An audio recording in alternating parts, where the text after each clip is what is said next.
இப்ப அப்பாவுடைய புகழ் அப்படிங்கிறது உங்களுக்கு பெரிய ஒரு அடுத்த கட்ட வெற்றிக்கு நீங்க நகரணும் அப்படிங்கிற ஒரு அழுத்தம் உங்களுக்கு ஏற்படுத்துதா? எப்படி இல்ல அது உங்களுக்கு வசதியா இருக்கா?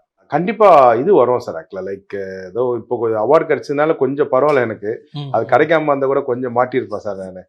இப்ப ம், அப்பா பேர எப்பப்பா காப்பாத்த போறீங்க? எப்ப வாங்க போறீங்கன்னு சொல்லிட்டு. அது வந்து கொஞ்சம் நம்ம கொஞ்சம் ரிலாக்ஸா உட்காரலான்னும் இல்ல, இல்ல அப்பா பேர வாங்கணும் நம்போன்னு சொல்லிட்டு, நம்மள ஒருத்தர் பேரம் வச்சுன்னு தொரத்துற மாரியே இருக்கும் சார் ஆக்சுவலா. ஓ! அப்பா பேர காப்பாத்து ஓடு, ஓடு, ஓடு ஓடிட்டே இரு. ம், அது கண்டிப்பா கண்டிப்பா கிடைச்சிரும் ஒரு நாளைக்குன்னு சொல்லிட்டு.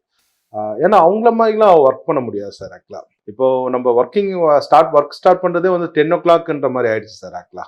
பட் ம், அவங்கலாம் வீட்ல இருந்து ஒரு காலையில ஏர்லி மார்னிங் 6:30ல கிளம்பிடுவாங்க சார்.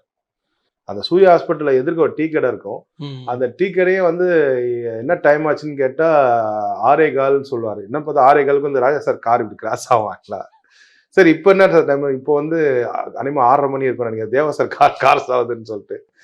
ஸோ இப்போ எங்க சார் இப்பலாம் அந்த மாதிரி கிராஸ் ஆக ம். அப்படியான லைக் ஒரு அது மாரி ஆயிடுச்சு சார். அதான் நீங்க சொன்னீங்கல்ல, இரவு நேர பணிகள் அது மாரி அப்படிங்கிறது ஆயிடுச்சு சார் ஆக்சுவலா. பட் சாத்தியம் தான் சார். எல்லாமே சாத்தியம் தான் சார் ம், ஆக்சுவலா. ம், ம். கண்டிப்பா அது மாரி கரெக்ட்டா நம்மளும் அதுவும் இல்லாம அப்படி பண்ணா ஜெயிச்சிடலாம் சார்.